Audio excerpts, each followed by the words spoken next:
bien, je suis très content de vous retrouver une fois de plus pour une nouvelle vidéo, une vidéo qui aujourd'hui parlera voiture RC. Mais attention, pas n'importe quelle voiture RC, pas du 1/5 comme l'énorme Baja que je vous avais présenté, pas du 1/8 comme les ZD Racing que j'adore en TT, pas non plus du 1/10 comme, vous vous rappelez, la Blaze R2, pas non plus du 1/14 comme la WL Toys 144001. Non, aujourd'hui, on va faire plus petit. Aujourd'hui, du 1/76. Eh oui, non, je vais pas vous présenter des voitures majorettes, mais aujourd'hui, vous présenter un modèle assez incroyable, la Turbo Racing RTR, un petit modèle ready to run en 1/76 tout petit, tout léger, de quoi s'amuser un petit peu au bureau et sur le bureau, n'importe où, sur la table, chez la belle-mère. Bref, dès que vous vous embêtez un petit peu, vous sortez ce modèle et vous allez vous amuser avec. Alors dans cette vidéo, on va découvrir comment ce petit véhicule arrive. On va en faire un unboxing. On regardera un petit peu ce qu'il y a à l'intérieur. Et puis surtout, on se posera la question de savoir est-ce qu'il vaut le prix que vous risquez de le payer. On est aux alentours d'une 50aine d'euros. Franchement, vous allez voir. C'est parti. Eh bien, le moins qu'on puisse dire, c'est, regardez-moi ça, c'est que le carton n'est quand même pas très très grand. C'est vrai que j'attends ici une voiture au 1/76e, mais visiblement la radio aussi doit être au 1/76e. On a dans ce petit colis un véhicule RTR Ready to Run, donc radio, batterie, chargeur, voiture, dans un truc grand comme une boîte de biscuits. Hein. Bah, allez, on va ouvrir ça. C'est vraiment tout chaud. Hein. Là, le facteur vient juste de me dire au revoir.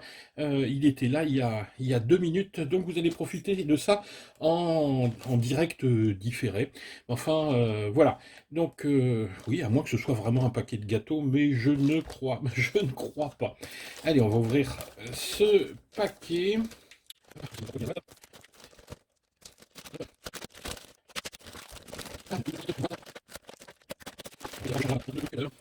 Et voilà, et voilà. Oh, je suis content de la couleur. Je suis vraiment super content de la couleur. Alors, si j'ai pas pu avoir mon fuzz en orange, au moins j'ai ma petite Turbo Racing 1/76e en orange. Alors, elle est annoncée au niveau couleur, elle est annoncée en rouge. Alors, moi, je suis un peu daltonien. Moi, je vois ça orange. Hein. Pareil, sur la boîte, vous avez la version dite verte. Moi, je la vois jaune. Enfin, vous avez vraiment des couleurs sympas. Alors c'est tout petit, c'est vraiment tout petit petit. Regardez la taille de mon doigt. On est même en dessous de l'échelle d'une petite voiture majorette. Hein. Enfin, à moins que mes souvenirs ne me jouent des tours, mais on est même en dessous. Alors. Le carton, qu'est-ce qui nous indique ici? Donc effectivement, on est bien en 1/76e, on a une radio de 2,4 GHz. Ici, donc le produit conseillé à partir de 8 ans. Je pense que c'est pas mal. C'est du plastique, une batterie 75 milliampères, c'est du 1S. Donc on a bien la radio à l'intérieur. Et visiblement, on doit avoir deux petites carrosseries de rechange à l'intérieur. Voilà, 40 minutes pour la recharge. Bon, voilà, il n'y a rien de... Bon. Allez, c'est ce qui nous intéresse. On va ouvrir ce petit engin. Alors, vous voyez, ça, c'est un packaging type magasin de jouets, hein, où on voit le... Je pense que ça, on va bientôt voir ça dans les magasins de jouets. Je suis même... Alors, remarquez, on en voit peut-être déjà dans les magasins de jouets. Je dois avouer que c'est le genre d'endroit que je ne fréquente plus énormément. Alors, vous me direz ça si c'est en vente directement. Moi, j'avais il y a quelques années, oui, il y a peut-être maintenant une vingtaine d'années, un modèle de ce genre-là où la voiture était directement dans la radio. C'était rigolo, mais c'était pas tip-top au niveau contrôle. Et puis, moi, j'avais un autre souci parce que là, c'est vraiment ce qui m'inquiète un petit peu avec ça, c'est que ça prenait systématiquement la poussière, les petits poils de chat, oui, oui, parce que moi des chats j'en ai ici, à l'intérieur des roues, on va voir là comment c'est protégé. Alors, voilà le tout petit véhicule. Ouh, c'est tout petit, hein.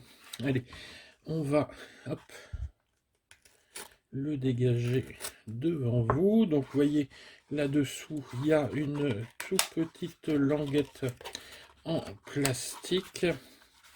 Alors, évidemment, il faut y aller en douceur, parce que c'est quand même un tout petit véhicule. Hop. Voilà. On dégage. La languette passe, vous voyez, dans la carrosserie. Alors, normalement, ça doit se retirer comme ça. Donc, il faut retirer la carrosserie en tirant dessus. Hop, et on retire. Voilà. Voilà. Puis vous avez la voiture avec ici, hop, sa carrosserie qu'on viendra remettre. Alors je regarde pour pas faire de bêtises.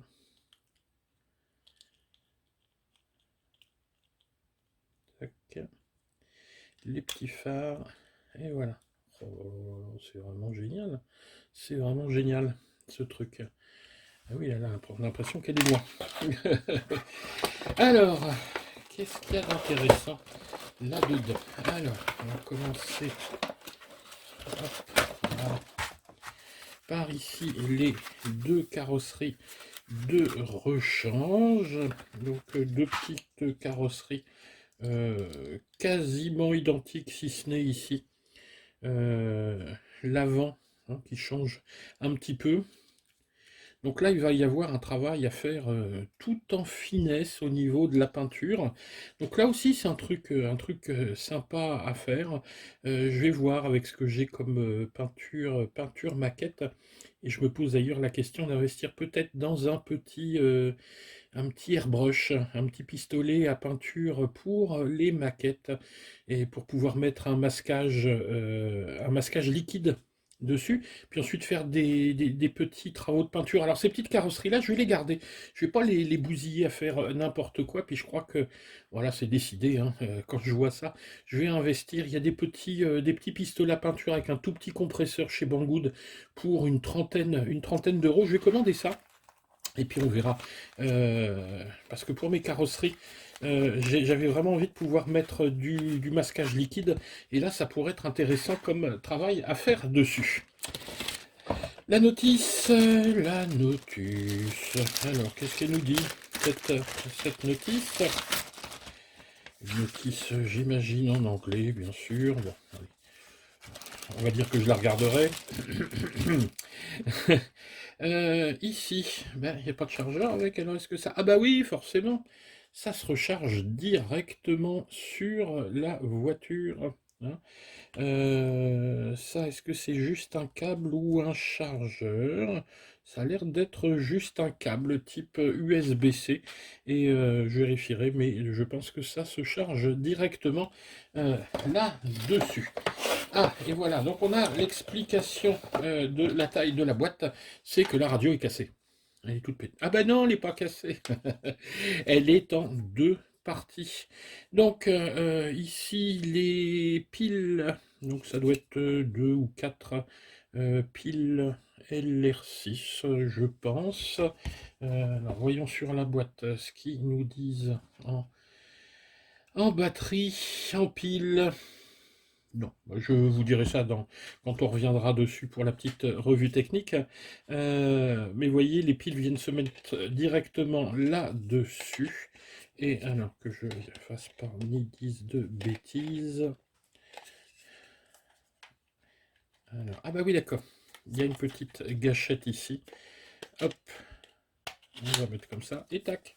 Voilà, on a la petite télécommande hein, voilà, qui est sympa. Faut pas que ce soit plus gros. Ici, oh, puis il y a même une petite mousse. Dis donc, et puis il y a pas mal de fonctions. On les reverra après. Eh bien écoutez, voilà pour le déballage de cette petite Turbo Racing RTR. Vous voyez que bah, dans cette toute petite boîte, il y a pas mal de choses. Allez, je vais charger l'engin et puis on revient dessus. Il y a peut-être quelques petites choses à dire sur le fonctionnement de la radio, etc. On voit ça tout de suite et puis surtout, on va aller s'amuser avec ce petit engin fort sympathique. Allez, c'est parti. Bien, voilà, on se retrouve j'allais dire quelques minutes après, 2 petites heures après, la voiture a été mise à charger. Alors habituellement, quand je fais les revues techniques, je dois bien avouer que je présente le matériel d'abord, je parle un peu du matériel et je vais faire les essais ensuite. Mais là, je n'ai pas résisté, il a fallu que je m'amuse un peu avec cette Mini Cooper Turbo Racing 1/76e.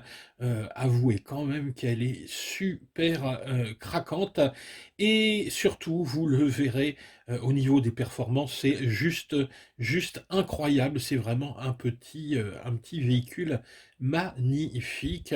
On prend vraiment un plaisir de dingue à s'amuser avec ça. Allez, avant de s'amuser quand même, on va parler un petit peu on va parler un petit peu du produit et se poser la question de savoir est-ce que ça vaut le coup pour un truc qui fait 3 cm de long d'aller payer 50 euros. Oui, évidemment, si vous avez juste l'impression d'avoir une petite majorette 50 balles, ça vous paraît indécent comme prix. Mais quand vous allez voir la technologie qu'il y a à l'intérieur, honnêtement, ça vaut ce que ça vaut. Je vais juste commencer par un point quand même qui va être vraiment le seul point négatif de cet essai. Euh, c'est le genre de truc qui énerve un petit peu.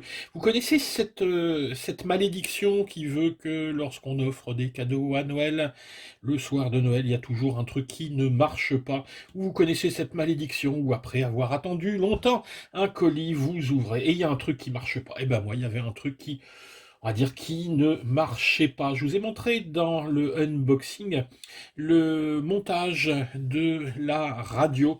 Et alors, je vais la redémonter ici. Normalement, dans cette radio, ici, on a un petit couvercle, un petit couvercle qui vient faire contact avec celui de la gâchette. Et ben moi, j'en ai pas. J'ai mis un petit bout de temps à comprendre qu'ici, il y avait un petit couvercle. Je pensais juste qu'il manquait un ressort à l'intérieur. Mais en fait, pas du tout. Alors, le problème, c'est qu'avec cette histoire, mes piles ne faisaient pas contact ici. Bon, qu'à cela ne tienne, j'ai réparé le truc, c'est-à-dire qu'au fond, j'ai entortillé un tout petit peu de fil d'étain, et puis j'ai mis 2 petites boules d'étain au fond pour faire contact et remonter un petit peu le niveau des piles. Ça pose pas de soucis, mais quand même, effectivement, si on veut aller se promener avec et qu'on n'a pas le couvercle, c'est un petit peu délicat. Donc moi, je me retrouve dans la situation où bah, ma radio, je ne vais pas la démonter et la garder comme ça. C'est un petit peu dommage, donc je me suis posé la question, est-ce que je vais embêter Banggood avec... Enfin, embêter, non, est-ce que je vais m'embêter avec Banggood? Parce que, bon, c'est peut-être pas de leur faute, mais en tout cas, c'est de la faute du constructeur. Ce jour-là, ben, je pense qu'il y a un petit couvercle qui s'est barré de l'usine. Donc, franchement, j'ai pas envie de m'emmerder avec ça. Mais bon, on a toujours possibilité de les embêter. Si on va jusqu'au bout, après un mois d'effort, on peut se retrouver à récupérer une boîte complète. Sinon, bon, ils vont me filer 10 balles pour s'excuser. Alors attention, quand vous avez des soucis comme ça avec Banggood, il faut pas non plus se la jouer à la française, hurler, etc. C'est asiatique, hein, comme, comme SAV, donc c'est en douceur, on y va. Il ne dit jamais non, il ne dit jamais oui. Tant qu'ils n'ont pas dit oui, c'est pas non, mais tant qu'ils n'ont pas dit non, c'est pas forcément oui. Donc c'est un petit peu, c'est un petit jeu. N'hésitez pas, si vous faites vos commandes avec des liens affiliés, si possible les nôtres évidemment, mais enfin, peu importe l'affilié par qui vous allez passer, normalement l'affilié vous filera un coup de main s'il y a un problème avec le SAV. Encore une raison pour laquelle je vous conseille quand vous achetez en Chine de passer par de l'affiliation. Vous avez des gens qui connaissent un petit peu et chez Banggood, il y a un style quand on s'adresse à eux et on obtient toujours, et ça j'insiste, moi chaque fois que je suis passé par le SAV, j'ai obtenu gain de cause et souvent même ils renvoyaient le produit en entier, j'ai toujours été gagnant. C'est chiant, c'est vrai, il faut le faire en anglais, c'est vrai. Il y a une façon de faire, c'est vrai, mais on obtient gain de cause. Bref, là pour le petit couvercle, vu que ça fonctionne, je vais pas m'énerver parce que pour 5 balles ou 10 balles, je vais y passer une semaine. C'est pas, c'est pas la peine. Alors, quelques mots quand même sur cette radio. Comme je vous le disais, cette radio, elle a un certain nombre de fonctions intéressantes, c'est-à-dire que on retrouve ici les fonctions principales d'une grande voiture. Alors, qu'est-ce qu'on trouve là-dessus? Alors, on trouve bien sûr le bouton on/off. Lorsque vous appuyez sur le bouton on, une petite LED bleue s'allume. Ici, c'est noté low. Lorsqu'elle va s'allumer en rouge, ça veut dire que vous manquez de piles. Il faudra changer les piles. On a tout en haut ici un petit bouton qui est tout simplement ici le reverse pour la direction, c'est-à-dire vous allez inverser le sens de la direction. Je sais que certains aiment prendre la radio à l'envers, donc en fonction de la position, de votre position de conduite, vous pourrez inverser tout simplement ici la direction. Un bouton ici pour contrôler le troisième canal du récepteur, mais comme ben voilà, on ne peut rien contrôler avec, ben c'est un bouton qui ne sert à rien. Donc ici, on a deux lignes, une ligne ici pour le throttle, c'est-à-dire pour les gaz. Ici, vous avez le throttle dual rate, c'est-à-dire que en tournant ce bouton proche de 0, vous aurez quasiment pas de gaz. Bon, faut dire que c'est pas non plus un foudre de guerre cette voiture, donc ben, on reste facilement jusqu'à 10. Mais si vous voulez faire des petits parcours un peu précis, vous pouvez descendre un petit peu pour avoir comme ça une proportionnalité beaucoup plus grande sur la moitié des gaz, par exemple si vous mettez à 5. Le trim pour les gaz, pour contrôler si vous voulez plus de marche avant, plus de marche arrière, c'est pas très très utile ce truc-là. La ligne en dessous est beaucoup plus intéressante. Vous avez tout d'abord le trim pour la direction, pour bien mettre votre véhicule en ligne. S'il tourne, s'il a tendance à aller un petit peu à droite, eh bien vous mettez du trim à gauche. S'il a tendance à aller un peu à gauche, du trim à droite. Et vous avez ici le dual rate pour la direction. Donc là, vous pouvez soit avoir une voiture qui va tourner énormément avec un rayon de braquage qui sera extrêmement petit, elle tournera sur elle-même facilement. Et si vous diminuez ici ce dual rate, vous aurez un rayon de braquage beaucoup plus grand, elle tournera beaucoup moins. Ce qui peut être intéressant quand vous pilotez sur un circuit où vous êtes quasiment tout le temps à fond. Si au contraire le circuit est plus sinueux, il vaudra mieux être plus près de 10. Si votre circuit est très rapide et peu sinueux, alors descendez un petit peu et vous verrez que vous gagnerez beaucoup en efficacité. Et ben voilà, hein, donc vous vous rendez compte ici pour une petite, un petit véhicule au 1,76e, on a quand même sur la radio pas mal de possibilités de réglage. Alors, la première chose, donc cette petite voiture, il va vous falloir la mettre en charge et là, rien de plus pratique.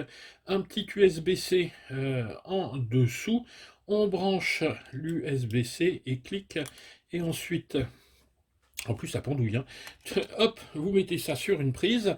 Il y a le petit phare ici avant gauche, non, avant droit, vu qu'on regarde côté conducteur. Le petit avant droit ici qui va s'allumer en rouge. Tant qu'il est allumé en rouge, la batterie est en charge. Quand il va s'éteindre, c'est que c'est bon, c'est chargé. J'ai cru pendant le unboxing en regardant la boîte qu'il fallait 40 minutes pour la charge. En fait, c'est pas la charge qui dure 40 minutes, c'est l'autonomie de la voiture. Alors, je ne l'ai pas vérifié. Là, juste avant, je viens de faire une petite session d'un quart d'heure à m'amuser. Vous verrez les images après.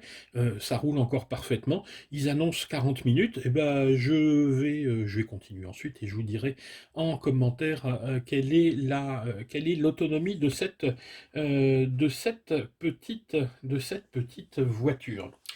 Ça, la charge, l'autonomie. Ce qui m'a vraiment, vraiment, vraiment, vraiment plu dans cette voiture, c'est également la proportionnalité. En effet, je vous montrais tout à l'heure les petits e-racers de chez Nico qui existaient il y a quelques années. Au niveau de la taille, c'était à peu près ça, mais au niveau proportionnalité, c'était rien du tout. Alors, qu'est-ce que c'est que la proportionnalité? C'est tout simple.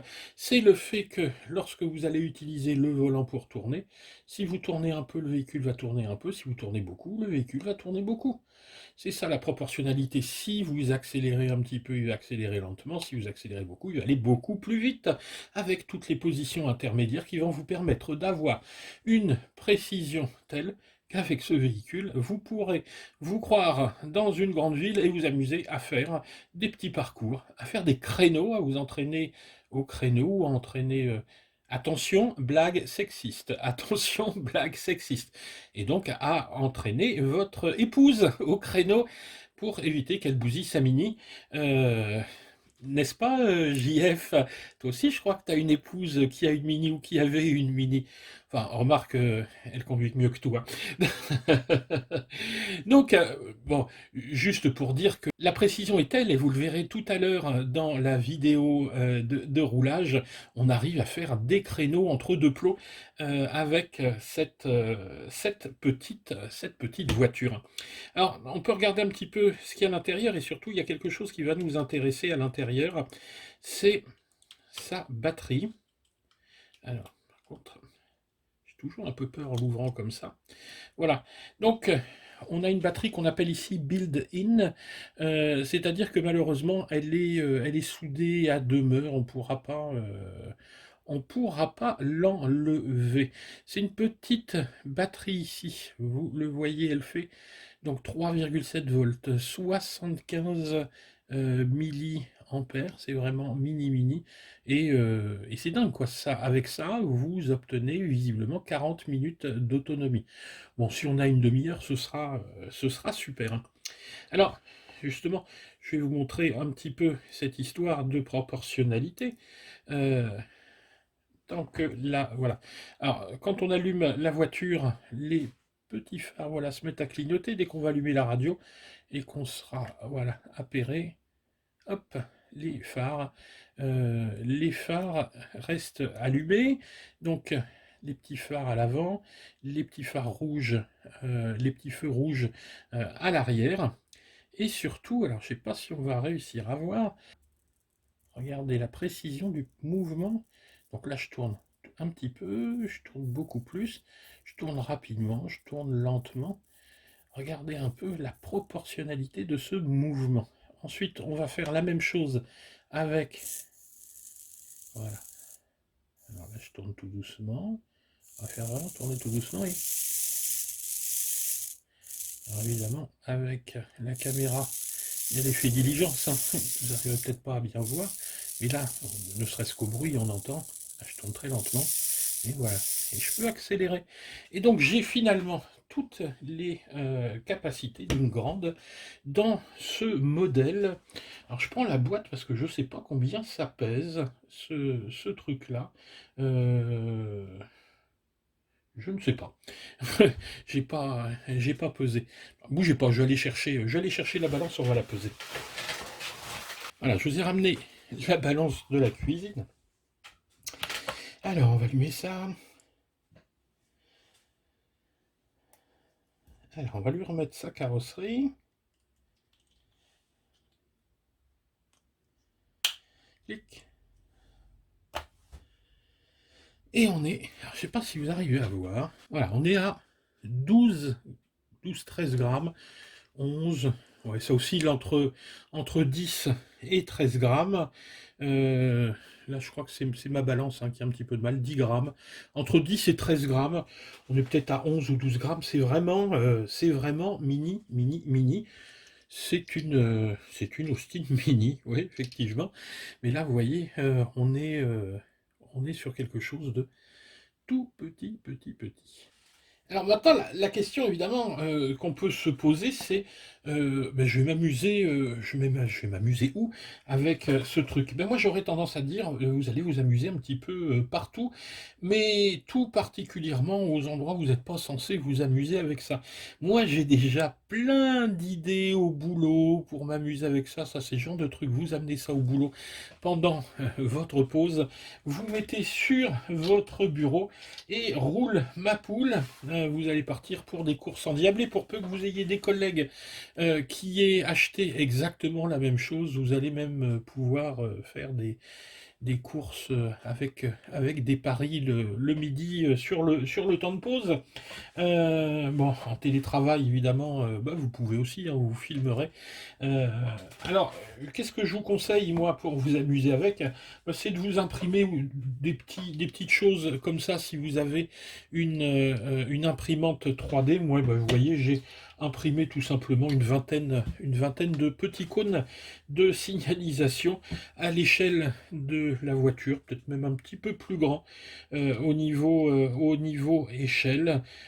Ça prend une heure à imprimer ça, mais vous pouvez prendre aussi n'importe quel objet pour vous faire un petit circuit et on aura donc quelque chose qui est d'une telle précision que vous pouvez bien évidemment aller où vous voulez. Alors vous voyez, quand je vous parlais de précision, hop, donc, il n'y a pas de souci, la proportionnalité est là, et c'est ce qui fait tout le charme de cette petite voiture. Alors, c'est vrai que au niveau vitesse, c'est pas non plus une foudre de guerre, cette auto, mais c'est pas du tout non plus ce qu'on lui demande. C'est vraiment un petit modèle qui va vous permettre de faire des mini-courses sur des mini-circuits, sur une table, sur le sol éventuellement, mais c'est vraiment sur ce genre de surface où on a les résultats, à mon avis, les plus amusants. Donc voilà ce qu'on pouvait dire. Ah oui, non, j'ai oublié un petit truc qui a son importance. Lorsque vous recevez la voiture, elle n'est pas bindée. Donc, vous allez tout simplement allumer la voiture, vous allez allumer la radio et les phares se mettent à clignoter et vous allez mettre, il y a une espèce de petit trombone, un petit clips de carrosserie qui donne avec. Et ici, vous avez voilà, vous voyez deux petits pins ici, et vous allez faire contact entre les deux, et ce sera bindé. Et voilà, c'est tout ce qu'il y a à faire quand vous recevez la voiture. Ce qui va permettre de se binder avec différentes radios, et comme ça, de pouvoir jouer à plusieurs. Tout le monde n'a pas la même fréquence. On peut jouer jusqu'à 5 voitures différentes. Il n'y a y a pas de souci. C'est fait pour. Voilà ce qu'on pouvait dire sur cette petite Turbo Racing RTR, tout est compris dedans, même le câble pour la recharger, parce qu'en fait le chargeur est déjà dedans, il y a un contrôleur de tension, donc vous inquiétez pas, hein, vous prenez n'importe quel chargeur de téléphone, 1 ampère, 2 ampères, vous branchez le câble USB-C et tout est géré par l'électronique de la voiture. Allez, bon, on n'attend pas davantage. Je sais que ce que vous voulez voir, c'est la voir un petit peu rouler. J'ai fait un petit circuit ici. Je me suis même amusé à rouler un petit peu de nuit. Alors, si la vidéo vous a plu, surtout, vous n'hésitez pas, vous nous mettez un petit pouce vers le haut. Si vous n'êtes pas abonné à la chaîne, pensez à vous abonner. Et surtout, hein, et surtout, pensez à utiliser nos liens lorsque vous commandez chez les amis chinois. Voilà une bonne idée de petit cadeau de Noël sympathique à se faire avec cette Turbo Racing RTR au 1,76e. Vous voyez, je suis obligé de m'approcher pour bien vous montrer la voiture. Voilà, allez, on va rouler maintenant. Allez, à bientôt. Ciao les gars.